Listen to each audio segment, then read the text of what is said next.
आपको थोड़ा सा बेसिक बता देती हूँ क्वाड्रेटिक इक्वेशन का, ठीक है। सो ये क्वाड्रेटिक इक्वेशन होती है, सबसे पहले हम इसकी स्टैंडर्ड फॉर्म की बात करेंगे। Standard form, so standard form होता क्या है क्वाड्रेटिक इक्वेशन का, अभी मतलब समझेंगे ईच एंड एवरी टर्म्स का। A x square plus b x plus c equals to 0, ये एक स्टैंडर्ड फॉर्म है। आप कहेंगे मैम ये है क्या, ए बी सी एक्स है क्या ये, और इजिकल्स टू में 0 भी है। तो सबसे पहले हम बात करेंगे, देखिए क्वाड्रेटिक का मतलब क्या होता है।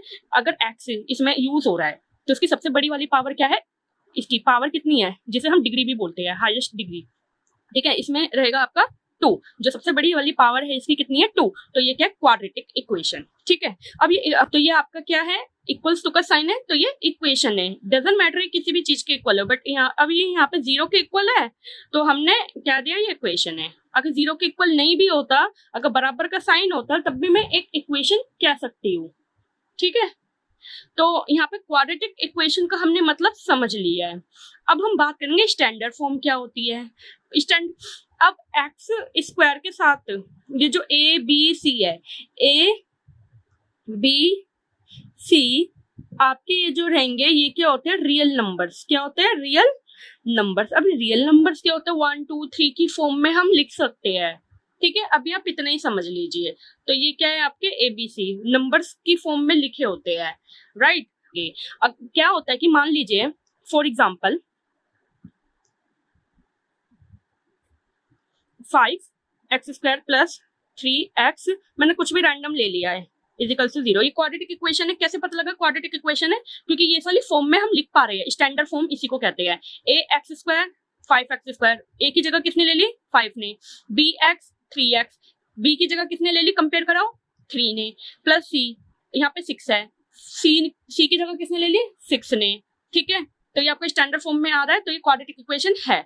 अब हम इसमें आगे बात करेंगे। अब मान लीजिए मैंने अभी आपको एक टर्म बोला है, एक बात बोली है कि जो ए आपका कभी भी 0 के इक्वल नहीं होगा। फॉर एग्जांपल मैंने 0 के इक्वल मान लिया, 0 एक्स स्क्वायर, ये मल्टीप्लाई में रहते हैं आपस में, ठीक है। 3x एक्स इट इज लिख दिया। 0 से अगर किसी भी चीज की मल्टीप्लाई हो जाएगी, क्या हो जाएगा, वो 0 प्लस 3x प्लस 6 इजिकल्स टू 0। क्या अब ये क्वाड्रेटिक इक्वेशन रहा, क्योंकि एक्स स्क्वायर यानी कि ये जो स्क्वायर यानी कि इसकी जो हाईएस्ट पावर है एक्स की 2 होने के कारण ही तो वो क्वाड्रेटिक कहला रहा था। अगर 2 नहीं है, इसकी पावर 1 है, जिसकी भी पावर 1 हाईएस्ट चली जाती है, मतलब एक्स की पावर हाईएस्ट कितनी है, 1, तो ये क्या कहलाएगा अब, लीनियर इक्वेशन। अब ये क्वाड्रेटिक नहीं रहा, क्यों, क्योंकि ए को हमने 0 के इक्वल रख दिया। तो ये याद रहेगा अब आपको। अगर किसी को भी कुछ भी डाउट है तो आप कमेंट में बता सकते हैं। समझ लिया है तो क्वाड्रेटिक इक्वेशन को सोल्विंग के 3 मेथड रहते हैं। क्वाड्रेटिक इक्वेशन के सोल्विंग के कितने रहते हैं मेथड, 3 मेथड रहते हैं।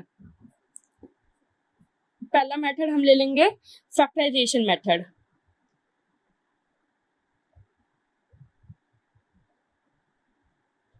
ठीक है। दूसरा आपका मेथड रहेगा completing D square method. Third रहेगा बच्चों आपका क्वाड्रेटिक फॉर्मूला,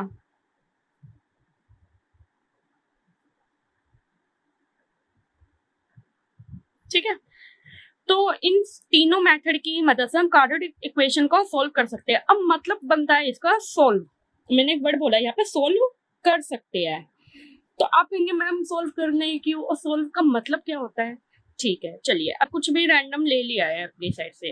अब मैंने क्या बोला आपको, सोल्व कर सकते। देखिए एक्स की ऐसी वैल्यू बतानी है आपको, एक्स की ऐसी वैल्यू बतानी है कि एक्स की जगह रखने पर ये बराबर हो जाएगा 0 के, यानी LHS इजिकल्स टू RHS। इसी का मतलब होता है सोल्व करना इक्वेशन। समझ आ गया। अब x की कितनी वैल्यू रहेगी ये पता कैसे चलेगा हमें, x की सबसे बड़ी वाली पावर देखो आप, इसमें कितनी है 2, तो x की कितनी वैल्यू रहेगी 2, 2 वैल्यू रहेगी ऐसी